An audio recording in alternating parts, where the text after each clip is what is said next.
Welcome to Edison Lecture. As you know that we have organized a series of lectures on public administration, and yesterday we had a discussion on behavioral approach of psychological terms. Today we will discuss we will have a social psychological approach, and for discussion on this topic we are having here Dr. Mani Bhushan, who is Associate Professor in the Alson College, University of Delhi. Welcome you, sir. Thank you. Good afternoon. Yesterday, while discussing the behavioral approach, we discussed basically the decision-making approach of Herbert Simon. For want of time, we had not been able to deal with the criticisms. So I'll very quickly give you some of the criticisms of the behavioral approach, especially the decision-making approach of Herbert Simon, and then we will move on to the social psychological approach. Special reference to the motivation theory is not adequate. It confines its analysis to only inside of the man. The man himself exists in a society, and unless the entire social setting is taken into consideration, it will not be able to one will not be able to understand the inside of the man properly. So, ignoring the social, historical, political, economic, geographical and cultural factors virtually delinks the organization from its social settings. So, this is the first criticism. Dusra, it is apolitical. The administrative system is a subsystem of the political system. So, the policies, the rules, regulations, they are framed by the political system, and administrative subsystem actually operates within that framework. The behavioral approach gives an impression that the organizations are autonomous from the political environment. It ignores the fact that political processes determine the value of the public organizations. Now, this whole issue of value-free rationality, the total exclusion of values will make the study of public administration irrelevant to the society. The point which the post-behavioral scholars, the scholars of post-behavioralism, they very rightly pointed out. Value-free rationality leads to ignoring of the larger questions as to what is good, what is bad, what is desirable, what is not, what is in the larger interest of the society. The whole question of ethics also gets ignored. I mean, a thief who is who applies or employs appropriate means to steal things would be within the rationalist frame, even though it is not acceptable by the society in general. The fourth criticism is that the approach is general and not of practical relevance. It has no concrete suggestions to offer for either better working of the organization or to improve the decision making process in an organization. Fifth criticism, all the variables of human nature in all the administrative situations cannot be quantified, and hence the approach has limited relevance. And finally, the organizational man or the administrative man, as conceived by this approach, appears to be devoid of other aspects. I mean, the economic man, for example, who is concerned about maximization of his material gains, does not figure. Material behavior of the administrative man is quite ignored by this approach. And now we come to the social psychological approach.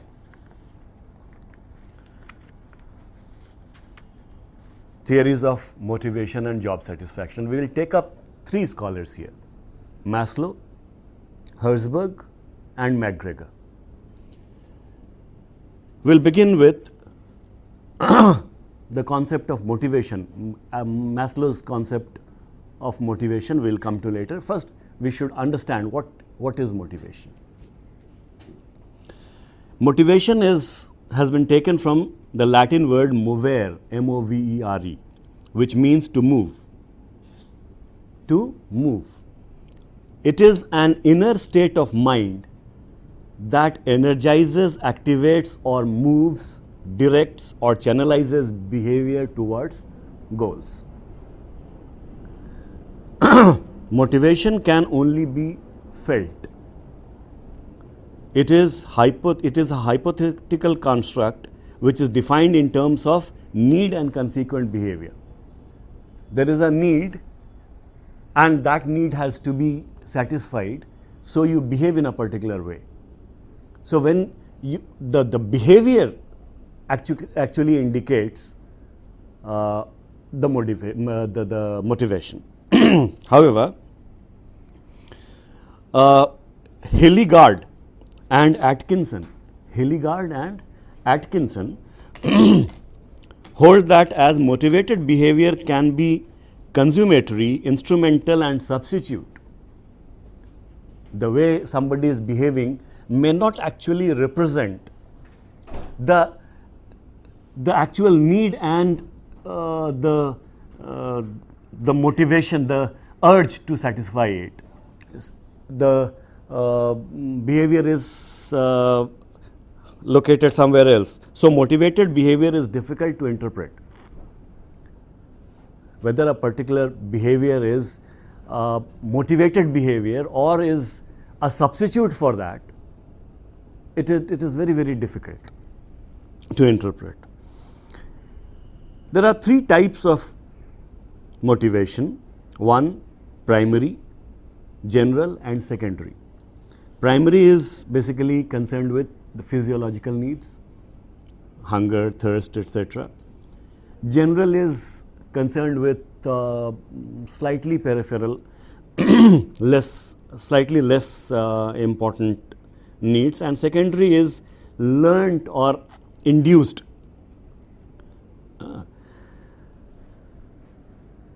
Now, all the theories of motivation, and there have been many. So, all the theories of motivation are based on the principle of hedonism, H-E-D-O-N-I-S-M, hedonism, which means that every man, every human being has a tendency to get pleasure and comfort and to avoid pain and discomfort. Whatever gives pleasure, whatever gives comfort, whatever gives benefits, we tend to do that. Whatever gives the opposite, we tend to avoid that. In order to satisfy this tendency, one is motivated to work in a particular direction, to avoid pain or to have comfort, have happiness, pleasure. There's a scholar called Hull, H-U-L-L. Hull said that when you make an effort, that is when your behavior is perceptible, you are seen. So when you make an effort, it is a combination of three things: the drive, the habit, and the incentive. There should be a drive. I mean, something that you need very, very profoundly require. Habit. You generally everyone has certain specific traits and habits according to which the drive is prioritized. And then the incentive. whether by doing this you will be getting what you want. And the thing that actually you want to satisfy the need is the incentive. This gave rise to many drive theories of motivation. Drive theories of motivation. Now, motivation can be understood in terms of motivation cycle. There are needs, then there to satisfy the urge to satisfy those needs is called drive, and the things that will satisfy the needs are called goals. So, needs drives goals. Need is the deficiency, the need, the thing you are feeling for. Drive is the tendency to satisfy it, and goals are exact devices to have satisfaction. For example, thirst is a need. Thirst. To have water, to quench it is the drive. If you have thirst, you want to quench the thirst. And water is the exact thing that will help you quench thirst. So, need, drive, goal, this is the motivation cycle. Now, once you achieve the goal, the drive for the satisfaction of that particular need gets reduced. Suppose I was thirsty, I felt like quenching the thirst, I got water. Once I have taken water, the drive to quench my thirst will be reduced because the need is no longer there.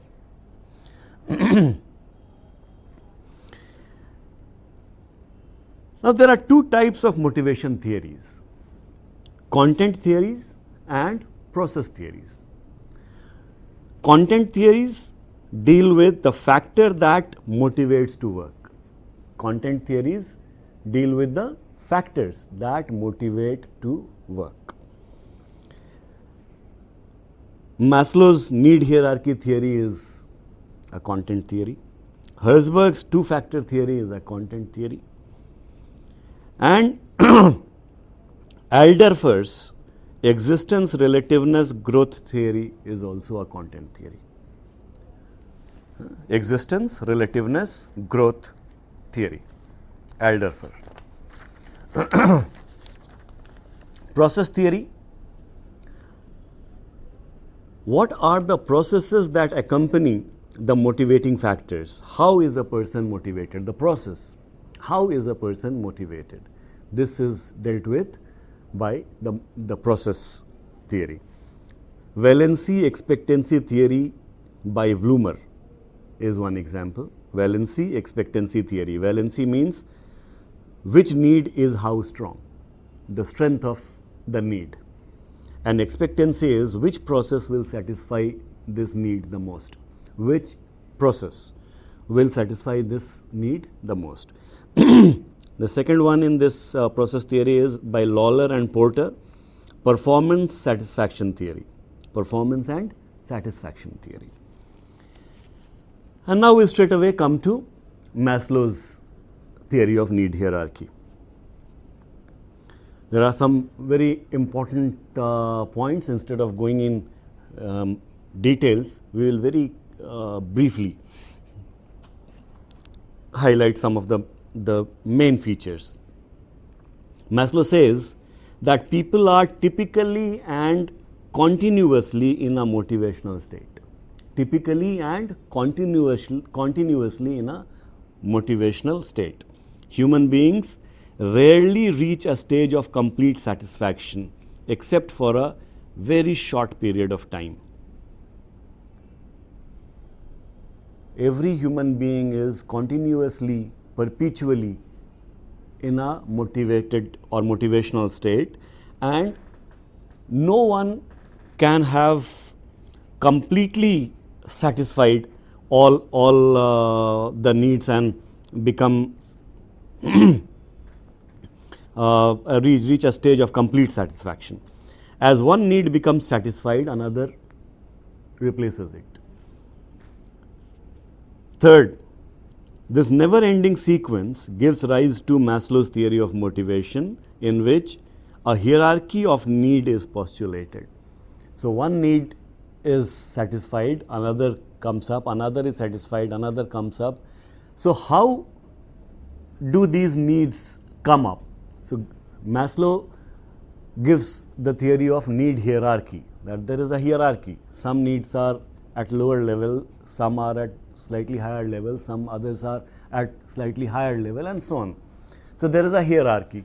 When you have satisfied the lower needs, then you have the higher needs. Then when you have satisfied the higher needs, then you reach the yet higher ones, and so on. Fourth, human needs have been generally ordered in terms of relative potency as motivators. When you talk of the lower needs, they motivate, but when you satisfy the higher need, the satisfaction of higher needs motivates more. Satisfaction of yet higher needs motivates still more. So what is this hierarchy that Maslow talks about? He says at the lowest level you have the physiological needs. Physiological needs. Second in the hierarchy are the security needs. Third, the social needs. Fourth, self-esteem. And fifth, self-actualization. Physiological, security, social, self-esteem, and self-actualization.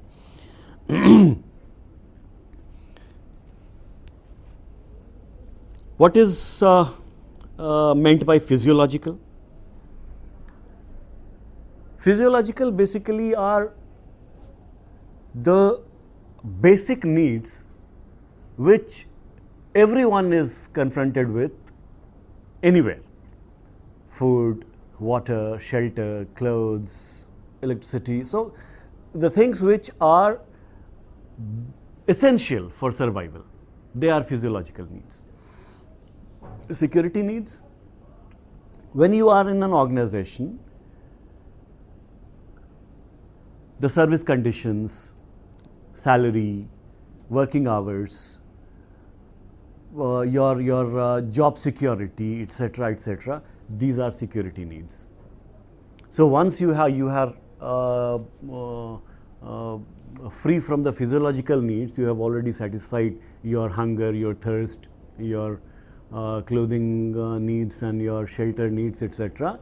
Then you are concerned about your work atmosphere, your salary, your package, your perks, your job security, your pension, etc., etc.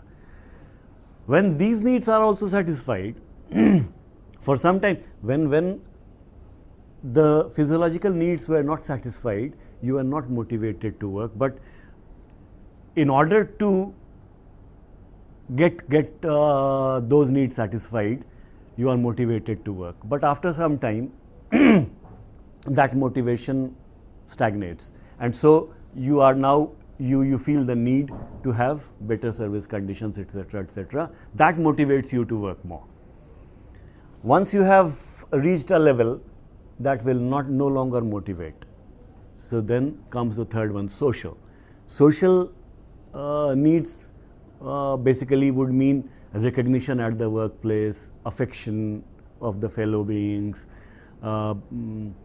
your friendship with the fellow beings, the type of atmosphere that prevails in the organization, and so on.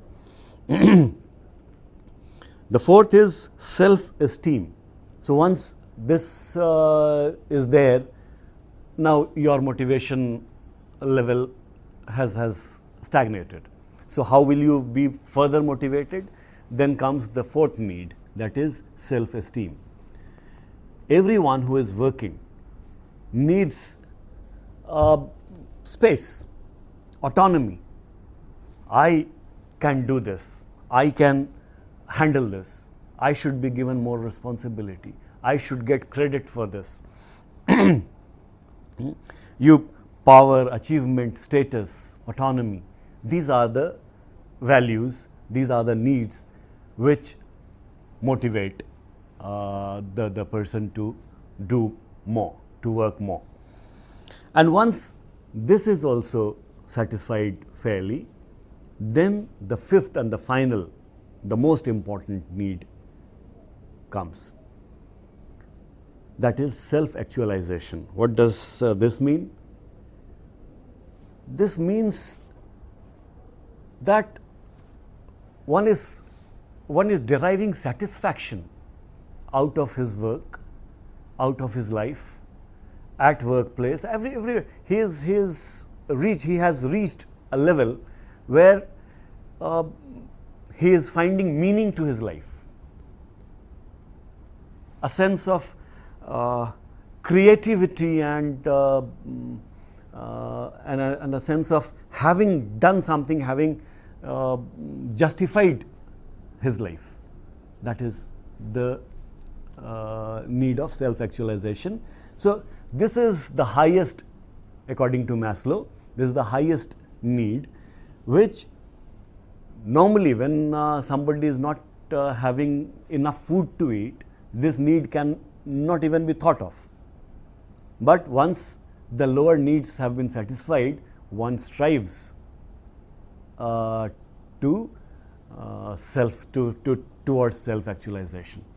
And this is the highest motivator, according to Maslow. Now, some supporting aspects or features about this need hierarchy. 1. The higher needs are later evolutionary developments. The higher needs come later. First, if the physiological needs have not been satisfied, the higher needs will not even crop up. So they come later in life. Once you have satisfied your physiological and security and social needs, then comes the self-esteem, or even much later self-actualization needs. Second, the higher the need, the less imperative it is for sheer survival or existence, and easier it is for the need to disappear for at least a longer period. The lower needs are essential for survival. If you do not get enough food or water or shelter or clothes or job security or salary, perks, etc., it will be impossible to survive.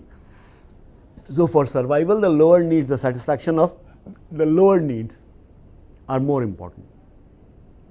But the higher needs are not essential for survival.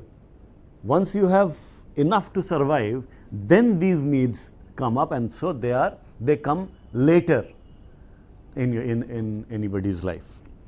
And if the lower needs are not properly satisfied, then for a very long period of time, maybe for life, the higher needs do not crop up at all. A related factor is that higher needs are less urgent. They are not urgent. They can wait until you have satisfied the lower needs. Fourth, the higher needs produce more desirable results, that is, more profound happiness, serenity, and richness of inner life, and this is why they are called human needs. The higher needs are called human needs because they provide more satisfaction, more happiness, more serenity, and you feel rich from within. So these are called human needs. Now Maslow says that these needs are interdependent and overlapping. And this is important. He talks of a hierarchy: the physiological needs, the security needs, the social needs, the self-esteem, the self-actualization, and says that unless the lower need is satisfied, the higher need does not bother the person. And once the lower need is satisfied, then only one thinks of the higher needs. But he also says that before the lower need is completely satisfied, the higher need emerges, crops up. And it is for some time these two overlap. So the physiological needs, before getting completely satisfied, the security needs emerge.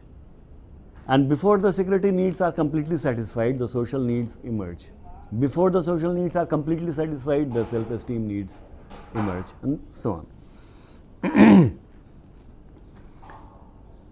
He also suggests that the individual concerned may jumble the order and importance around.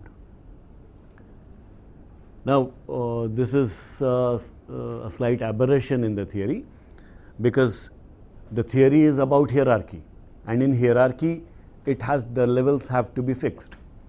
But he says that in special cases some individuals may jumble the order. For some, the social needs may precede the security needs, or maybe self-esteem may precede the social needs, and so on.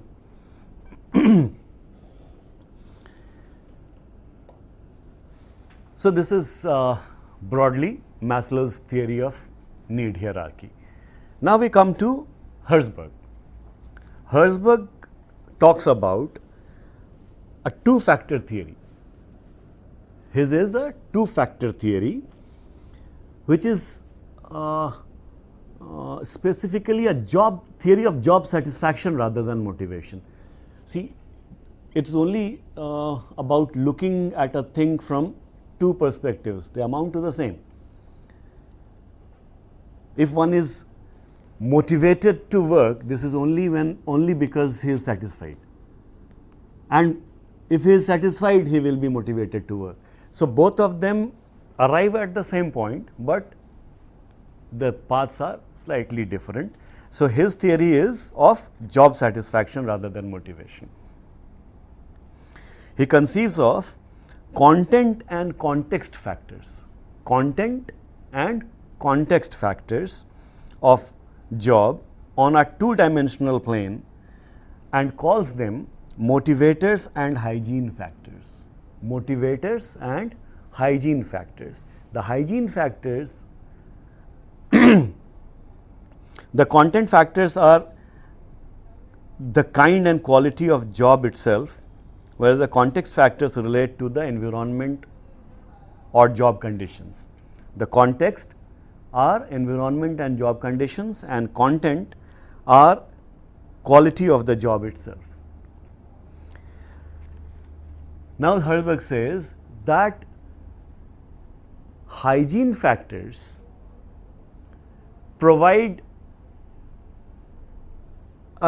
deal with dissatisfaction. If the hygiene factors are not taken care of properly, this will dissatisfy the worker. So if they are taken care of very well, will not mean job satisfaction. It will only mean reduction of dissatisfaction. On the other hand, the motivators, the content factors, if the motivators are not there, this will mean satisfaction, job satisfaction is not there, and if the motivators are there, this would mean job satisfaction is there.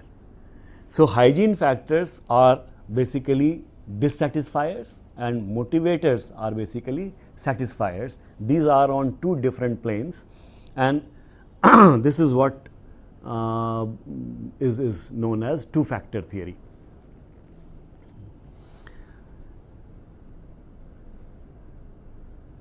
These two factors are independent of each other. On the basis of this, he categorizes employees as motivation seekers and maintenance seekers. He says that the employees are of two types. One category is maintenance seeker, who are bothered about the hygiene factors only. Salary, perk, job condition, leave, etc., etc. And there are others who are motivation seekers, They are interested in the content of the job, getting satisfaction out of it, getting self-esteem, etc., etc. However, he fails to explain why. He does not explain the reason. But he says that unless the dissatisfiers have been tackled properly, a person can't move towards satisfaction factors. Though the both are not on a continuum. The dissatisfiers are on a different plane and the satisfiers are on a different plane. But he says unless the dissatisfiers have been taken care of, generally the people will not be concerned about the satisfiers. However, today it has been almost established that satisfaction and dissatisfaction are the two extremes of the same continuum, and they are not two-dimensional. So it is on the same continuum. Once you have tackled the dissatisfiers, you move on to the satisfiers on the same continuum.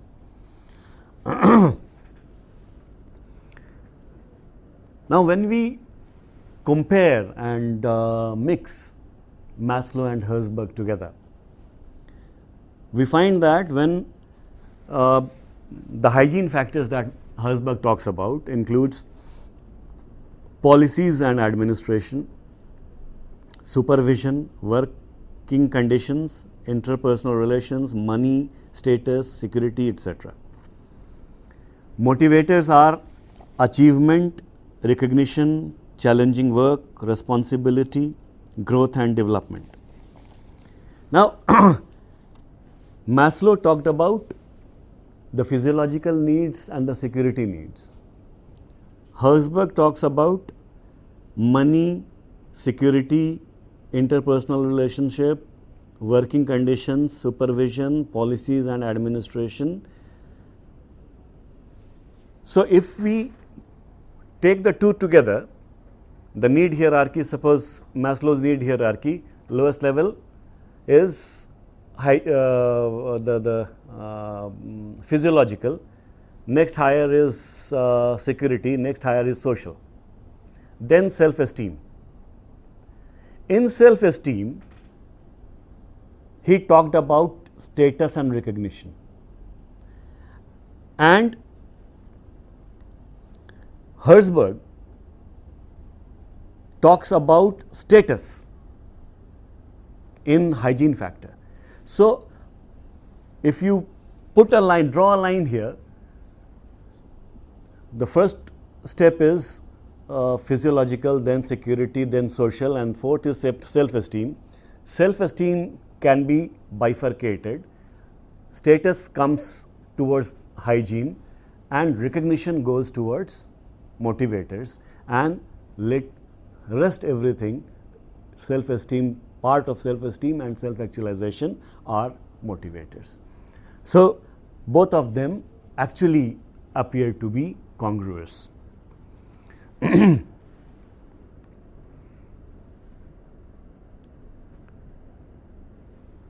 Now, according to Hersey and Blanchard, Maslow is helpful in identifying needs or motives, and Herzberg provides us with the insights into the goals and incentives that tend to satisfy these needs. Maslow talks about the needs or motives, and Herzberg talks about the incentives and goals which can satisfy these needs or motives. So, whether one is guided by the motives or needs or is guided by the incentives, the behavior will be the same. Behavior towards organization, behavior in the organization towards goal achievement, etc., will remain the same if one is motivated because of the needs that Maslow talked about, or because of the incentives that Herzberg talks about. So, if we know the needs, we would be able to determine what goals would satisfy them. Similarly, if goals are known, the strength of the needs can be known. Right. And now we come to the third scholar in this context of social psychological approach. This gentleman is called Douglas Mcgregor. He wrote a book in 1960. This is important that both of them, Herzberg as well as Mcgregor, have they wrote much later. Maslow's book, The Theory of Human Motivation, was published in 1943. And when we talk of Mcgregor, his first book, Human Side of Enterprise, was published in 1960, and The Professional Manager in 1964. Even Herzberg was writing in 1960s. So Maslow became more popular, a more known figure when Herzberg and Mcgregor came out with their publications on the issue. Now Mcgregor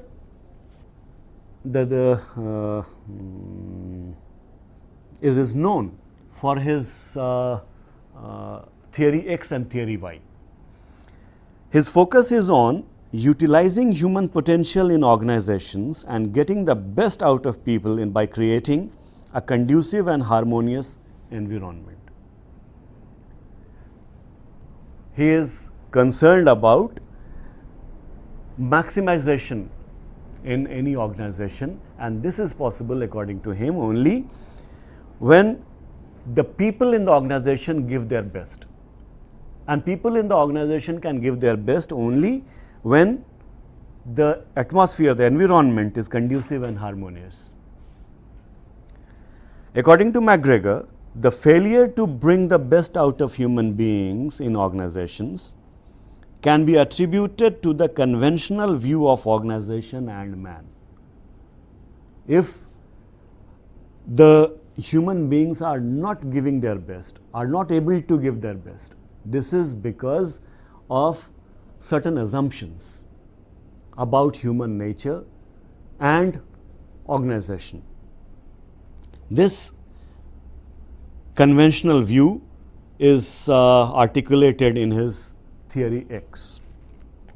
According to theory X oriented thinking, management is viewed as the master.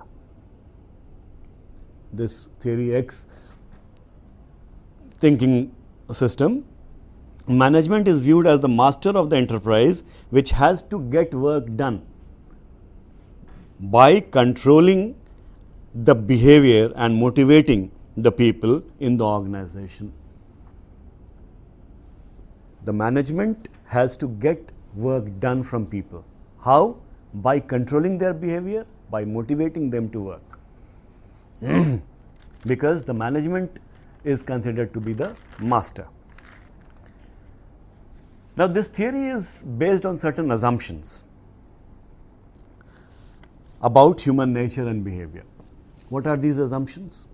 Number one, the average human being has an inherent dislike for work and will avoid it if he can. Average human being does not want to work. This is the assumption. So if he can, he will avoid work. So management, what should the management do? Management should control that tendency and make the person work. Second assumption, because of this human nature of dislike for work, most people need to be controlled, coerced, directed and threatened with punishment to get them make adequate effort towards achievement of organizational objectives. Because on their own they will not work, so the management needs to control them, to coerce them, to threaten them with punishment, so that they work towards achievement of the organizational goals. The third is the average human being prefers to be directed, wishes to avoid responsibility, has little ambition, and wants security above everything else. The assumption is that average human being is not ambitious. He does not want to take responsibility. He wants to be directed so that he can shirk responsibility. Well, I was told, so I have done this. I will not take responsibility for anything that goes wrong. And above all, he wants job security. And this is why average human being does not want to take responsibility.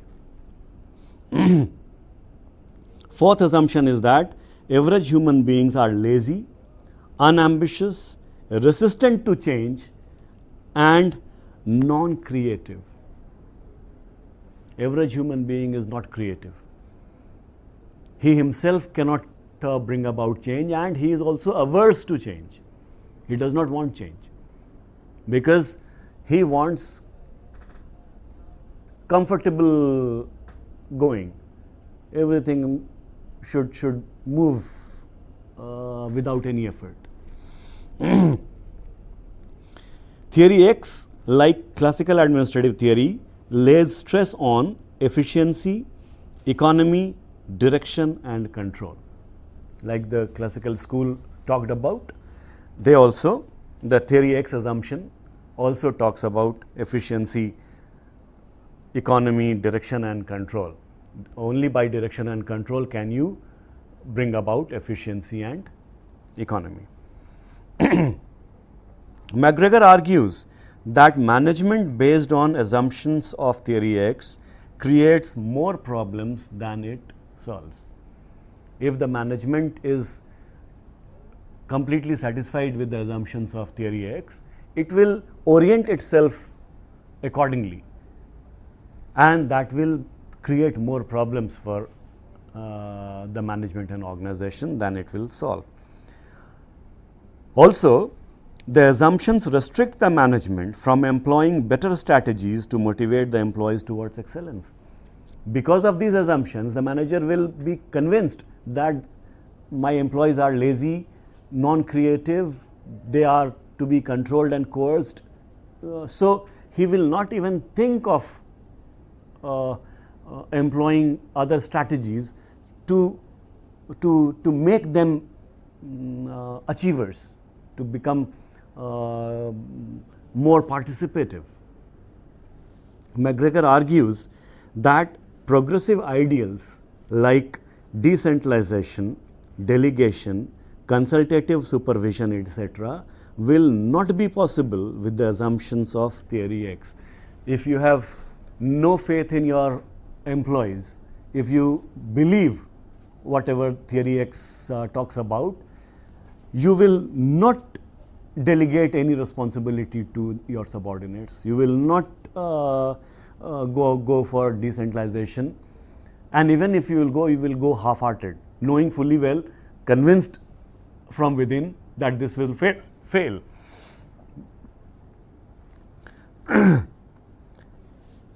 Hostility and passivity among human beings are neither natural nor inherent.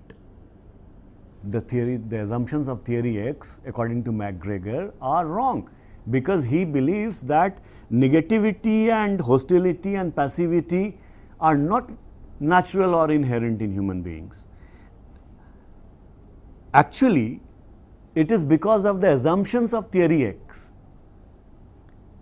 that the potential of human beings in organizations are not realized, because nobody thinks in terms of or thinks that the employees may be having some potential. The employee may be having certain qualities which can be utilized by the organization. The next argument is that management cannot expect cooperation from its employees if it continually distrusts them. See, employees will cooperate, will come forth, take initiative, perform better only when there is an atmosphere of trust. Only when they are given the feeling that the management believes in them. Theory X, the assumptions of theory X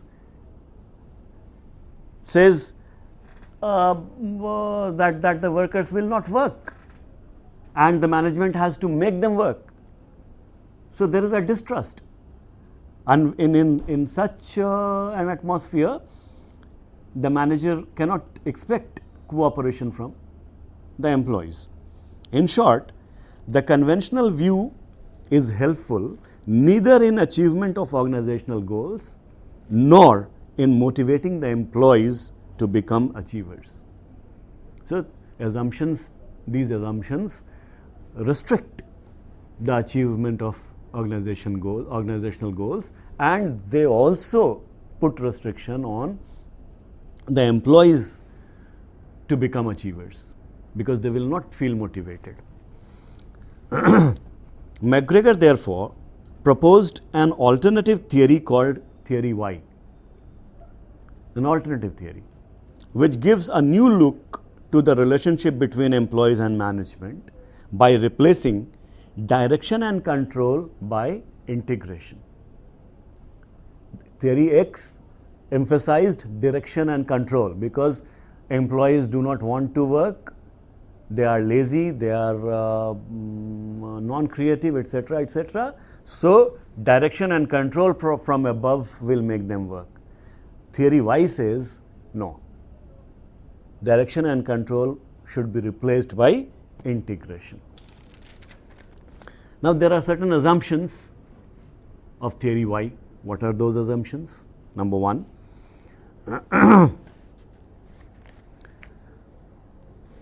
work can be made a source of satisfaction or punishment by properly or improperly managing some controllable conditions.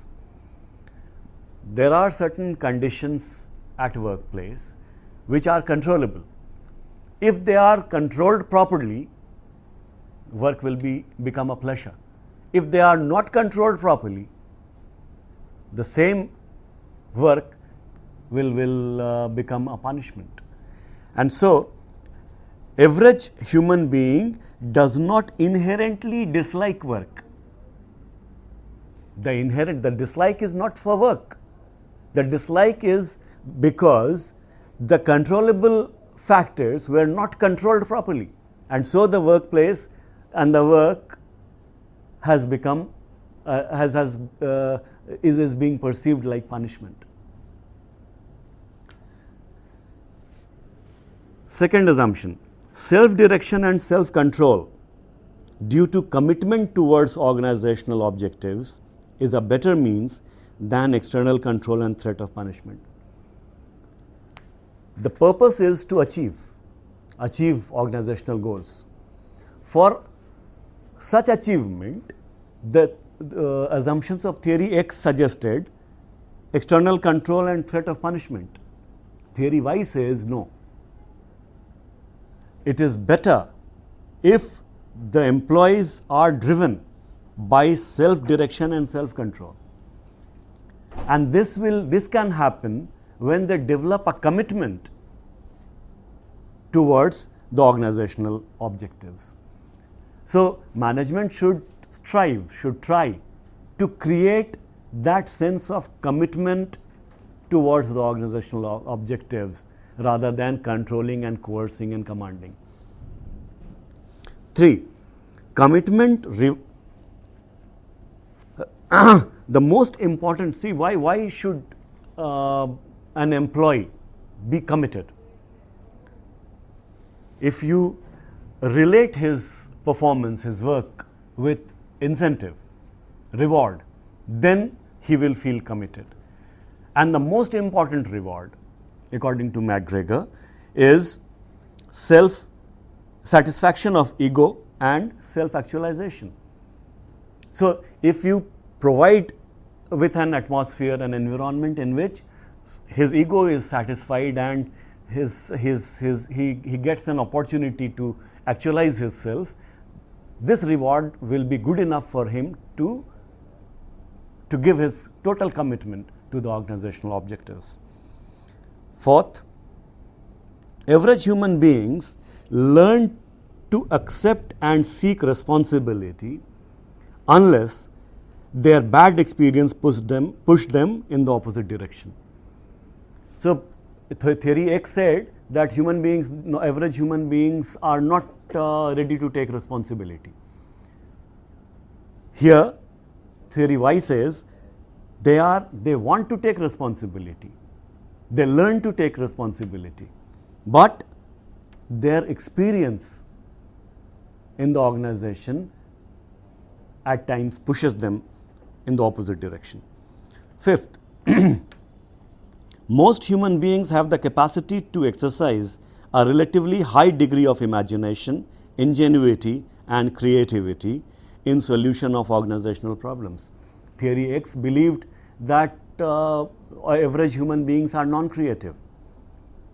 They cannot take initiative.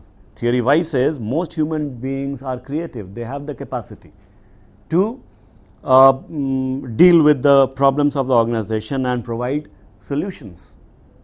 They are imaginative. They are creative. Sixth, under the conditions of modern industrial life, the intellectual potentialities of the average human beings are only partially utilized. The human beings are full of potential. The conditions should be created for total realization and utilization of the potentialities. So, theory Y seeks to discover human resource to contribute to the organizations. Human beings have inherent potential. This potential must be realized for organizational excellence. It underlines the importance of maintaining an organization where people feel confident and motivated. Mcgregor says that theory Y is an invitation to innovation. Delegation, decentralization of authority and responsibility, participatory decision making, etc., are innovations which are consistent with theory Y. Theory X simply does not allow these things to even crop up, because it does not believe in the potential of normal human beings. To Mcgregor, integration, as we started with, instead of controlling and commanding, theory Y believes in integration. So, what does Mcgregor mean by integration? It means creation of conditions such that the members of the organization can achieve their own goals best by directing their efforts towards success of the enterprise. There are two types of goals: individual goals and organizational goals. So, the conditions should be such that achievement of individual goals and organizational goals merge. They go together. They are congruous. In this, both the organizational and individual needs are identified and integrated. This approach is also known as management by integration and self-control. Management by integration and self-control. So, I stop here and see if there are any questions. Thank you so much for a wonderful lecture. I have just one question, that what is the need of motivational theory? In the motivational theory, what is the importance of need in that theory? Need. Right. See, all the administrative theories, from the classical school, scientific management till this, everyone is trying to come up with the ideas to make the organizations most effective. Okay. How do you maximize? How do you become most efficient and effective? The earlier schools were talking about task orientation. Well, there is one best way of doing things. If you give better salaries, better perks, better service conditions, people will do more. and if you do more, there will be more profit. You share the profit with the people and they will still work more. But why should a person work? This is something which comes from within. And this is where social psychological approach, the motivation. Why are you what motivates you to work? Is it money? Is it service condition? Maslow says initially yes. Okay. But there is a limit. Beyond this, you will not feel motivated to work more. After that, you need to satisfy higher needs. Higher needs are social needs. When people start talking to you, you become friendly to others. Then people recognize your work. Okay, this has been done. So these needs come up later, and they motivate you to work more.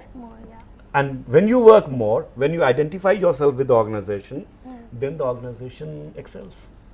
Okay. So it is all about organizational excellence. How? Either by external things, money, control, this, that, or by internal things. Maslow, Herzberg, Mcgregor are important because they say that it has to come from within.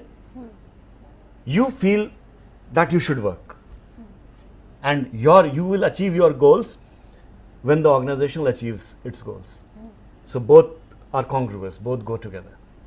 So with this note, I would like to conclude this lecture, and thank you so much for coming here and giving such a wonderful lecture, sir. Thank you. And thank you all for attending this lecture. Thank you so much.